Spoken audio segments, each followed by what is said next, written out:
Hoje eu quero refletir sobre um sonho que a senhora White teve, né? E esse sonho ele reflete muitas coisas para os nossos dias, né? E eu quero falar sobre esse assunto, eu vou colocar o áudio, né? E a gente vai comentar sobre cada parte do sonho, né? Vamos ouvir agora o áudio. Sonhei que Deus, por uma mão invisível, enviou-me um cofrezinho admiravelmente trabalhado, cujo tamanho era de mais ou menos 15 centímetros de comprimento por 25 centímetros de largura, feito de ébano e curiosamente marchetado de pérolas. Preso ao pequeno cofre havia uma chave.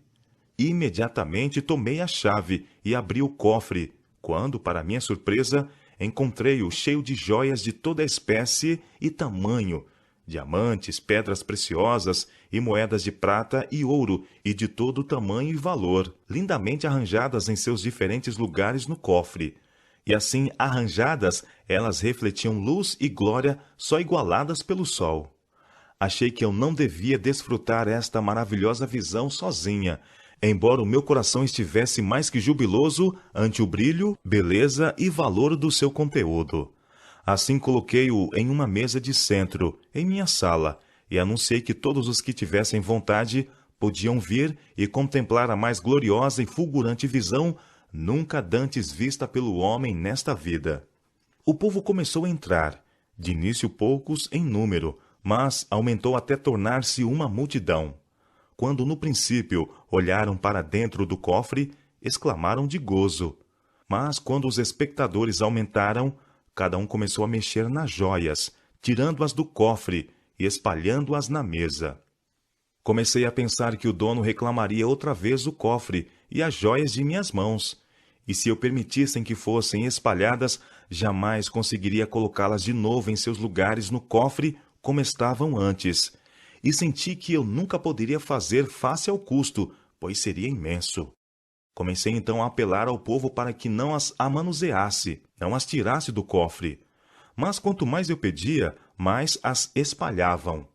E agora pareciam espalhá-las todas sobre o assoalho, pelo piso e sobre toda a peça de mobiliário na sala. Então, irmãos, aí a gente viu, né, que a irmã White sonhou que Deus, através de uma mão invisível, né, entregou para ela um cofrezinho, né, e presa esse cofrezinho tinha uma chave. Quando ela pegou esse cofre, logo ela abriu e estava cheio de joia preciosa, joia de todo tamanho, espécie e valor. E ali ela se alegrou muito com aquele cofre, com aquelas joias. E ela começou, ela viu que não poderia, né, contemplar aquela beleza sozinha. E ela começou a chamar as pessoas para contemplar junto com ela. E ali encheu a casa de gente, né? Começou até tornar uma multidão. Quando tornou-se uma multidão, as pessoas começaram a mexer na joia, tirar a joia do cofre, né? Jogar pelo assoalho, espalhar pelo chão. E ela agora ficou desesperada, porque ela sabia que ia requerer de novo aquele cofre de suas mãos, né? E ela tentava ali, pedia para as pessoas não mexerem no cofre, mas as pessoas não obedeciam. Então, o que representa esse cofrezinho? Esse cofrezinho representa a igreja adventista no início, quando ela surgiu, né? Esse cofrezinho vai do início da igreja adventista até a igreja dominical. E aquela joia representa as verdades que a igreja adventista surgiu. Quando Deus entregou a igreja adventista, né, estava com todas as verdades, né? Então aquela joia representa as verdades. Mas à medida que as pessoas foram entrando na igreja, a igreja foi crescendo, começaram a bulir nas verdades, mexer nas verdades e jogar as verdades por terra, né? Então, essa que representa, né, este sonho está aí. Agora vamos ver mais o restante do áudio, né, para nós entendermos mais o resto do sonho. Vi então que entre as pedras genuínas e moedas, eles haviam espalhado uma quantidade inumerável de joias espúrias e moedas falsas. Senti-me profundamente revoltada com seu baixo procedimento e ingratidão, e reprovei-os e censurei-os por isso. Mas quanto mais eu os reprovava, mais eles espalhavam as joias espúrias e as moedas falsas entre as genuínas. Fiquei de ânimo revoltado e comecei a usar a força física para expulsá-los do aposento. Mas enquanto eu estava empurrando um para fora, três entravam e traziam para dentro a sujeira, cisco, areia e toda a espécie de lixo, até que cobriam cada um uma das verdadeiras joias, diamantes e moedas, ficando tudo fora de vista. Partiram também em pedaços o meu cofre e espalharam-no entre o lixo. Pensei que homem algum se incomodava com minha tristeza ou minha ira. Fiquei inteiramente desanimada e descoroçoada, e assentei-me e chorei. Então, aí nós vimos, né, que as pessoas começaram a trazer joias falsas, né, e colocar juntamente com as joias preciosas, começaram a trazer sujeira, lixo, todo tipo de imundície e jogar pela sala. E a irmã White, quando viu isso, ficou revoltada com esse procedimento tão baixo. E começou a querer expulsar as pessoas, usar força física. Mas enquanto mais ela fazia isso, mais ela tentava expulsar as pessoas. Quando ela expulsava um, tentava três. E sujava a sala, trazia sujeira, lixo, joias falsas e colocava ali no meio das verdadeiras. Né? E depois de tudo, eles pegaram o cofrinho e quebraram. Né? Então o irmão White, vendo que não poderia fazer nada, ela sentou e chorou. Então, meus queridos irmãos, o que representa, né, essas pessoas, o que representa essas pessoas trazendo joias falsas, né, e misturando com as verdadeiras. As verdadeiras, como eu já falei, são as verdades que a Igreja Adventista tinha no início. As joias falsas são as doutrinas falsas, que quando a igreja começou a crescer, né, entrar aquela multidão de pessoas, começaram a trazer joias falsas para a igreja, as doutrinas falsas para a igreja. Nós sabemos, meus queridos irmãos, que em todas as igrejas, né, jesuítas se infiltram nas igrejas, né, para colocar doutrinas falsas. Né, e dessa forma não é diferente na Igreja Adventista. Né. A Igreja Adventista também tem jesuíta lá na direção da igreja, botando doutrina errada na igreja, né? Aqui tem um livro, né? Em busca de identidade, né? Isso aqui é um chefe do livro, né? Em busca de identidade da Igreja Adventista do Sétimo Dia, né? Casa Publicadora, né? E vamos ver o que diz aqui nesse livro, né? A própria Igreja Adventista dizendo, vamos aqui, eu vou ler aqui para vocês rapidamente. Diz assim, ó. A maioria dos fundadores do Adventismo do Sétimo Dia não poderia unir-se à igreja hoje, se tivesse de concordar com as 27 crenças fundamentais da denominação. Para ser mais específico, eles não poderiam aceitar a crença número 2, que trata da doutrina da Trindade. Para José Bentes, a Trindade é uma doutrina antibíblica. Para Tiago White, que é o esposo da irmã White, ela não passa de um antigo absurdo trinitariano. E para Cornel, era um fruto da grande apostasia, junto com a doutrina falsa, como a observância do domingo e a imortalidade da alma. Né? Então está aqui, a própria Igreja Adventista, né, falando que se os pioneiros estivessem vivos, né, se eles tivessem de concordar com a Trindade, eles não estariam na igreja. Né? Então, isso aqui é uma doutrina, a Trindade é uma doutrina satânica. Foi um lixo trazido para dentro da igreja. Né? Esse lixo entrou em 1980. Né? Foi quando a Igreja Católica reuniu todas as igrejas. Né? E disse que aquela igreja que não aceitasse, né, a doutrina da Trindade ia ser considerada seita. Ia ser proibido ter colégios, hospitais e tudo mais. Então a Igreja Adventista, com medo de perder os seus bens, né, perder as suas empresas, né, que ela tem hospital, tem colégio, ela aceitou. Né? E assim as outras igrejas também aceitaram. Então, nessa época que entrou a Trindade, né? Mas até então não existia a Trindade na Igreja Adventista. A irmã White, na época dela, ela não cria na Trindade. Pelo contrário, ela era totalmente contra a Trindade, né? Ela fala claramente a respeito do Pai e do Filho. O Espírito Santo é o poder de Deus, né? É o jeito que Deus age com nós. Por exemplo, nos converte através do Espírito Santo. Deus age com o seu poder em nosso coração, transformando a nossa mente, o nosso caráter. Isso é o Espírito Santo. Não é uma terceira pessoa, não é um terceiro Deus, né? Então, a Bíblia deixa bem claro sobre essa situação. Existe o Pai e o Filho, né? O Filho é Filho de Deus, não é dos deuses. O único Deus tem um Filho, né?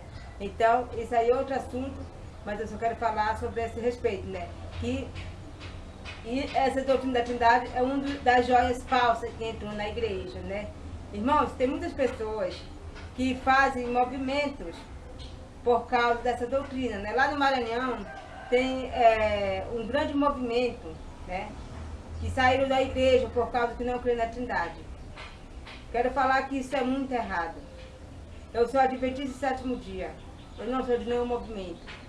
Só que eu não creio na Trindade. Eu não vou crer no erro. Tem dois tipos de pessoas, irmãos. Tem um tipo de pessoa que ele ou crê na doutrina da igreja, ou defende a igreja, defende a doutrina da igreja, custe o que custar, ou seja, certa ou errada, ou então, quando descobre o erro, sai da igreja. Irmãos, nós temos que ser sinceros. Eu sou adventista, mas eu sei aonde está quando entra um erro na igreja. Eu sei do que ia acontecer. Está escrito na profecia que a igreja ia se apostatar, que ia entrar a doutrina falsa. A irmã White disse, igreja de 27º dia, tu que foi elevado até o céu, tu vai ser abatido até o inferno. Né? Então, a igreja adventista, ela é a igreja da profecia. Só que ela está se apostatando. Ela está entrando nos costumes do mundo.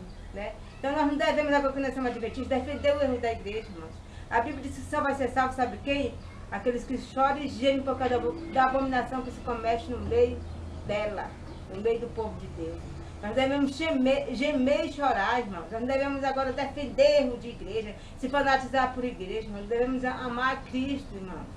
Então não é porque eu sou adventista que eu vou aceitar o erro da igreja, que eu vou aceitar a doutrina errada da igreja. Não, irmão. Para mim, precioso é a verdade. Entendeu? Igreja, para mim, não é time de futebol, não. A igreja adventista, ela dá profecia, tudo bem, isso aí eu entendo claramente. E não devemos fazer movimento, não devemos sair dela. Não devemos dizer que ela é Babilônia. Só que nós sabemos o que vai acontecer. Nós sabemos que vai vir uma lei dominical.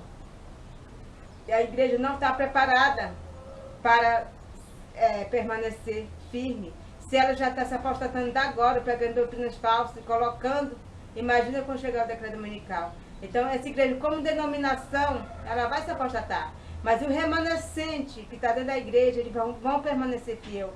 E eles vão ser expulsos da igreja nessa época. Nessa época, sim, é o tempo de nós sair da igreja. Porque ela se apostatou por completo. Ela aceitou. A prova da igreja adventista é o decreto dominical. Quando ela aceitou o decreto dominical, pronto. Aí ela foi rejeitada totalmente por Deus. Né? Então, até lá, nós devemos ficar dentro da igreja fazendo o quê? Chorando, gemendo e chorando, né? Então vamos ouvir agora o restante do áudio para nós entendermos o que vai acontecer no futuro. Enquanto eu estava chorando e lamentando a minha grande perda e responsabilidade, lembrei-me de Deus e ferventemente orei para que ele me enviasse auxílio. Imediatamente a porta se abriu e um homem entrou na sala, quando todas as pessoas se haviam retirado. E esse homem, tendo na mão uma vassoura, abriu as janelas, começando a varrer a sujeira e o lixo da sala. Pedi-lhe que desistisse, pois havia algumas joias preciosas espalhadas entre o lixo. Disse-me ele para não temer, pois tomaria cuidado delas.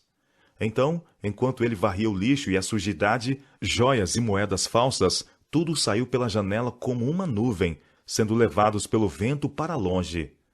Na azáfama, eu fechei os olhos por um momento. Quando os abri, o lixo tinha desaparecido.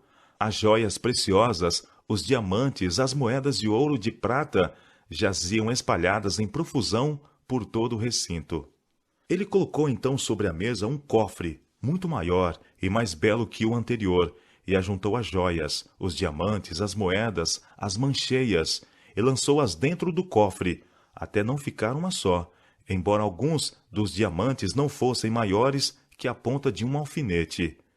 Então ele me chamou. Vem e vê. Olhei para dentro do cofre, mas os meus olhos estavam deslumbrados com a visão. Elas brilhavam com glória 10 vezes maior que a anterior. Pensei que tivessem sido esfregadas contra a areia pelos pés das pessoas ímpias que as haviam espalhado e sobre elas pisado contra a poeira.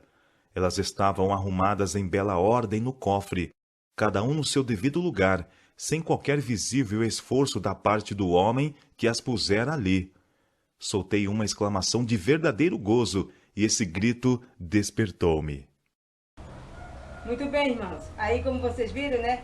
Quando a irmã White viu que não poderia fazer mais nada, né? Pela o que estava acontecendo, ela fez o quê? Ela sentou e chorou. Só que ela não fez só isso. Quando ela sentou e chorou, ela lembrou-se de quem? Lembrou-se de Deus. Então ela buscou auxílio, né? Ela buscou auxílio e imediatamente, quando ela buscou auxílio de Deus, as portas se abriram. E entrou o homem com uma vassoura, né? Então, esse homem entrou e começou a varrer. E ela disse, olha, não faça isso, porque aí tem pedra preciosa no meio desse lixo. Ele disse, não se preocupe, que eu tomarei conta de todas, né? Então, irmãos, quem é o homem da vassoura? E o que representa isso, buscar auxílio? Irmãos, quando nós vemos que nós não podemos fazer nada pela apostada que está na igreja, que é hoje nós estamos no período de sentar e chorar. Nós temos que fazer o que agora? Lembrar-se de Deus e buscar auxílio de Deus. Buscar, pedir a Deus que Ele haja em nosso meio. Então Ele manda o homem da vassoura. O homem da vassoura, irmão, é o quarto anjo. O quarto anjo representa o homem da vassoura. O homem da vassoura representa o quarto anjo, né? Então, quando o quarto anjo chegar, ele vai começar a fazer a varredura. Ele vai começar a fazer a limpeza. Ele vai começar a tirar as joias falsas. As joias falsas vão sair pelas janelas, que vai ser a doutrina falsa, vai ser o joio, vai ser o homem da vassoura, vai fazer a separação do joio e o trigo, né? Então, quando chegar esse período, né, do decreto dominical, aí vai começar esse tempo da limpeza, né? Então nós devemos buscar a Deus, né, lembrar-se de Deus, para que Deus nos envie, né, auxílio. E esse homem entra e começa a varrer, né? Começa a fazer a limpeza. E quando esse homem terminou de varrer aquela sala, as joias estavam ali todas brilhando no seu local. Parecia que elas tinham sido esfregadas pelos pés dos ímpios. O que se representa? Esfregadas pelos pés dos ímpios, né? É porque a provação que vai vir, o sofrimento vai nos purificar. E os ímpios vão nos pisar. E aquilo ali vão tirar os nossos defeitos. Nós vamos ficar ainda mais, né? Porque a joia, ao mesmo tempo que representa as verdades, também representa nós, né? Então nós vamos ficar, tanto as verdades como nós vamos ficar mais puros ainda pelo sofrimento, né? E quando ele pegou toda aquela joia, né? Ele pegou um cofre ainda muito maior do que o primeiro, né? E colocou a joia todinha dentro. Então o que representa aquele cofre pequeno que você já sabe, representa a igreja adventista do início até o decreto dominical. Aquele cofrezinho foi quebrado, né, pelos ímpios. Vai ser na época do decreto dominical, a igreja adventista vai ser abatida até o inferno, né? Então vai vir um cofre muito maior do que o primeiro, que vai ser o grande movimento de Apocalipse 18, né? Então ele pegou aquele cofre, né, maior, mais bonito, e colocou todas as joias dentro, né, e ficou resplandecendo. Então isso aí, irmãos, esse sonho aí, ele é para nós é uma força. Nós não ficamos em trevas o que vai acontecer. Nós não ficamos tristes com a postura da igreja. Nós sabemos o que vai acontecer, né? A igreja, sim, ela vai se apostatar. Mas o fiel remanescente de Deus, que está lá dentro, chorando e gemendo com a apostasia, eles vão permanecer firmes. Porque nós sabemos que no final vai ter só duas igrejas. Vai ser os guardas do mandamento de Deus, que tem a fé em Jesus, os adventistas do sétimo dia, e vai ser os guardas do domingo. Os adventistas do sétimo dia não vai ser com denominação. A denominação mesmo, ela vai se apostatar, né? mas vai ser os fiéis que estão lá dentro que vão ficar com esse nome. Esse nome do sétimo dia, ele traz ali uma controvérsia. A igreja hoje em dia, a igreja de hoje, ela não vai ficar com esse nome. Com certeza esse nome vai ser tirado dela. Ela pode colocar outro nome, mas não vai, a adventista vai caber para os fiéis, para os que vão ser expulsos dela na época da decreto dominical. Quando a igreja adventista do sétimo dia começar a pregar o domingo, nos púlpitos da igreja, eles vão expulsar os fiéis. E esses fiéis que serem expulsos de lá, que vão ser expulsos de lá, é os que vão ficar sendo adventistas do sétimo dia. Então a igreja adventista do sétimo dia vai se apostatar assim como liderança. Mas os fiéis vão permanecer. É a mesma coisa da igreja judaica. A igreja judaica, quando Cristo veio, ela não aceitou a Cristo, ela rejeitou a Cristo, ela se apostatou. Mas saiu um remanescente dela. E foi a própria igreja de Cristo, E continuou para frente a obra. O mesmo jeitinho vai ser agora. A igreja adventista, quando vem da decreto dominical, ela não vai querer perder os bens, porque quem está na frente dela é o jesuíta. O jesuíta vai querer ficar com todos os bens da igreja, então eles vão aderir ao decreto dominical, mas os sinceros vão sair dela, E vão fazer a grande obra no mundo, que vai ser o segundo cofre. Um cofre muito maior, um movimento muito maior, muito mais bonito e muito mais valoroso. Então, isso aí, irmãos, é o que representa esse sonho, Que Deus nos abençoe, irmãos, e nos prepare para essa grande obra. Amém.